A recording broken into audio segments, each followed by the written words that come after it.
이제 과수원을 조성하시면서 식재 간격이 상당히 중요해요. 그 나무를 어느 정도 이렇게 띄워서 심고 키워야 관리가 가능하냐인데, 최근에는 다 기계화를 하다 보니까 뭐 500평 미만의 소 농장은 모르겠는데 1000평, 2000평 하시면 대부분이 뭐 최소한 관리기로 그 제초 작업을 한다든지, 아니면 SS기로 방제를 한다든지, 뭐 운반차로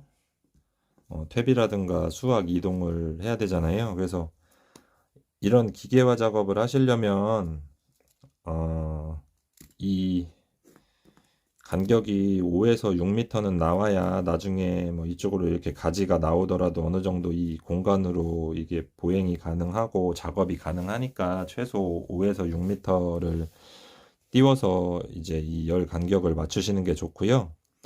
여기에서 이제 수영에 따라서 본인이 뭐 좀 나무 크기를 작게 가는 수영이면 요 나무 간격은 뭐 3에서 5m 정도로 이제 조정이 가능한데, 요게 뭐 수영도 있지만 대목, 아무래도 좀 이제 크는 나무들은 요거를 좀 이렇게 조정을 하시고, 그렇게 하셔서 식재 간격을 조정을 하시면 됩니다. 그리고 이제 뭐 물 빠짐을 좋기 위해서 이렇게 두둑을 만들어서 심을 경우에는 한 번 더 통행로 확인을 하셔야 되는데, 이제 흙이 이렇게 올라와 있고 하다 보면 요 부분이 좁아서 요게 또 언덕이 높으면 높을수록 이 기계가 이쪽은 이제 이동을 할 수가 없으니까 작업 그 속도라든가 효율성이 많이 떨어져요. 그래가지고 이제 조성을 하실 때 어쨌든 가장 중요한 건 물 빠짐이에요. 나무는 잘 자라다가도 뿌리에 물이 채이면 그냥 한 번에 죽는 경우가 많이 발생을 하니까 물 빠짐을 좋게 해야 되는데, 그러기 위해서 뭐 두둑도 하고 유공관도 하고 하는데, 어 제가 그냥 말씀을 드리는 건, 옆집보다 땅도 낮고 평소에 물도 잘 안 빠지는데 유공관하고 두둑을 하셔서 과수원을 하시려고 하시면 그냥 안 하시는 게 나으세요. 이게 2년, 3년, 4년은 잘 자랄 수가 있는데, 시간이 지나면서 뿌리는 점점 내려가고 흙은 점점 파여서 낮아지고, 이게 땅이 다져지다 보면 지하 수위가 다시 올라와 가지고 어차피 장마가 지거나 아니면 물이 채이는 해가 생기면 한 번에 피해가 커져요. 그래서 굳이 이렇게 뭐 시설 장비 다 들여서 돈이나 시간을 투자하셔서 하는데 좀 부적합하면 차라리 그냥 안 하시는 게 낫고요. 어, 그리고 최근에는 이제 그 야생동물들 피해가 많은데, 체리 같은 경우에는 그 고라니가 가장 좋아하는 특식이에요. 그래서 과원을 조성하실 때 항상 이렇게 그 고라니 방지망을 꼭 이렇게 만들고 과원을 준비를 하셔야 안전하고요. 어느 순간 들어와서 먹으면 그 첫 번째 잎을 먹었을 때는 그 옆에 있는 눈에서 한 번 더 그 잎이 새순이 발생을 하는데, 1년에 2번 먹으면은 그냥 나무는 다 고사하는 거니까, 주변에서 고라니가 눈에 띄면 과원에서 그 과원 조성하시기 전에 항상 제일 먼저 해야 되는 거는 그 고라니 방지망을 만드시고, 식재하시기 전에 이런 준비를 다 마치시고 나서 식재를 하셔야 됩니다.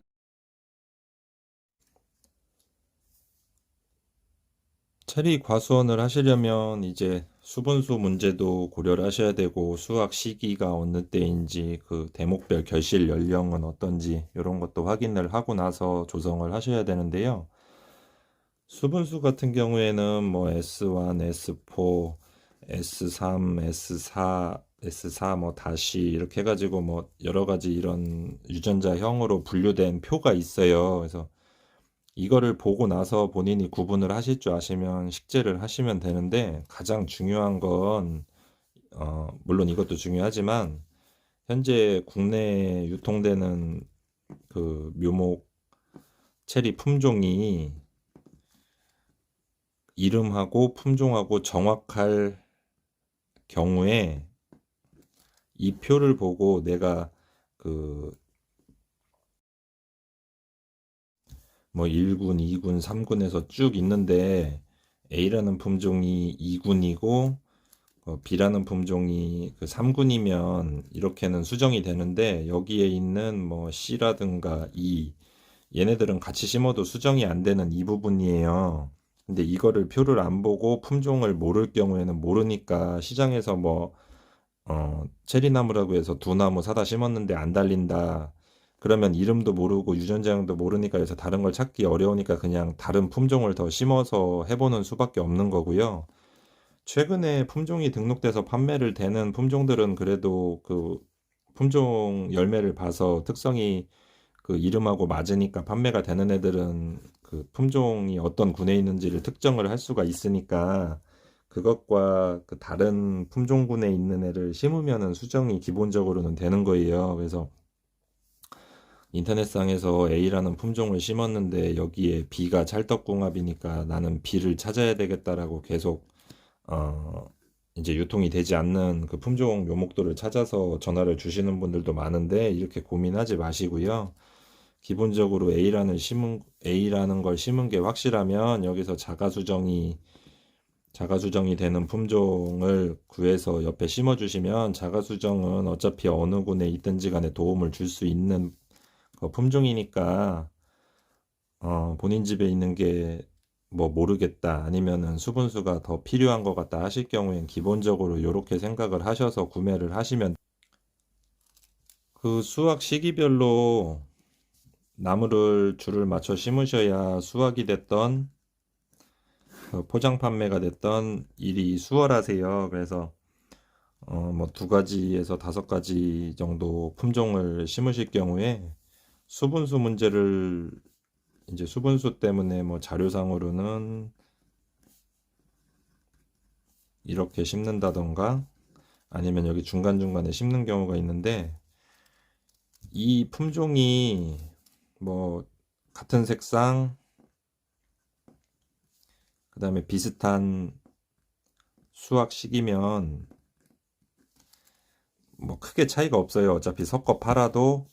아무도 구분을 못 하니까. 근데 뭐 선홍색과 흑자색이라던가 아니면 수확 시기가 좀 극명하게 다른 것 같은 경우에는 아무리 수분수라도 좀 줄을 맞춰서 심으시는 게 나중에 모든 관리를 하실 때 편하시니까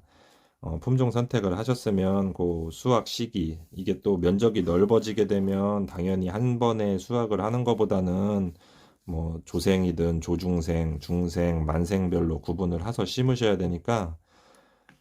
본인 지역에서 그 수확이 언제쯤 가능한지를 확인할 수 있는 품종들을 가지고 뭐 장마라든가 그 지역 축제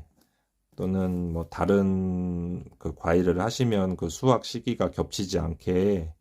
정리를 하셔가지고 식재를 하셔야 나중에 운영을 하시기에 편하니까 과원을 조성을 하시려면 이것도 한번 생각을 해보셔야 되고요. 중요한 건 체리나무를 심는 거는 돈을 벌려고 하는 건데 체리나무는 기본적으로 5년이 성과기예요. 기세라 가장 먼저 달린다는 기세라를 쓰던 뭐 콜트가 됐던 어, 5년 이상 돼야 그 나무에서 나오는 수익이 이제 그 농민에게 도움이 되는데요. 어, 처음에 나무를 심고 그 뭐 한 3년, 4년 차에도 수확은 시작이 되는데 사과배 복숭아는 3년, 4년이면 한 나무에 뭐 30개에서 50개만 달아도 이게 포장을 하고 나면 네다섯 박스가 되니까 이미 수익이 시작이 되는데 체리는 뭐 1, 2kg 달려야 다 이게 이제 처음에 그 맛도 보고 수확 시기도 잡고 이런 걸 하려고 하다 보면은 이게 크게 상품으로 이렇게 할 수 있는 비율이 적어요. 그래서 체리 과수원을 조성하실 때는 결실 연령이 최소 5년은 기다려서 성과기가 돼야 되는데 이것도 한 번에 성공을 했을 경우고 처음 하시는 분들이 뭐 묘목 선택에 실패를 하셨거나 아니면은 그 과수원 그 뭐 토양이라든가 배수 문제가 생겨가지고 2, 3년 후에 또 한번 어떤 갱신을 해야 될 일이 생기면 시간이 뭐 다른 과일도 마찬가지지만 상당히 오래 걸리는 과일이에요. 그래서 처음부터 이제 심기 전에 제가 몇 가지 지금 말씀드린 사항들을 충분히 고려를 하시고 상황을 만드신 다음에 최종적으로는 결실 연령, 이게 결국에는 수익이 언제 나는지니까 요거까지 확인을 해 보시고 심으시면 2,000평 이내에서는 그래도 해볼 만한 작물이고, 뭐 간혹가다 몇만 평 땅이 있는데 해보고 싶다, 관광농원 해보고 싶다 하시는데 제가 많이 하시지 말라고 말씀을 드렸었죠, 그분들한테는. 그래서 어쨌든 뭐 체리가 예전처럼 국내에서 안 되는 과일이고 뭐 엄청나게 어려운 과일이고 그런 건 아니다 보니까 제가 말씀드린 몇 가지 한번 생각해서 하시면 가능성은 있으니까 한번 고려해 보시기 바랍니다.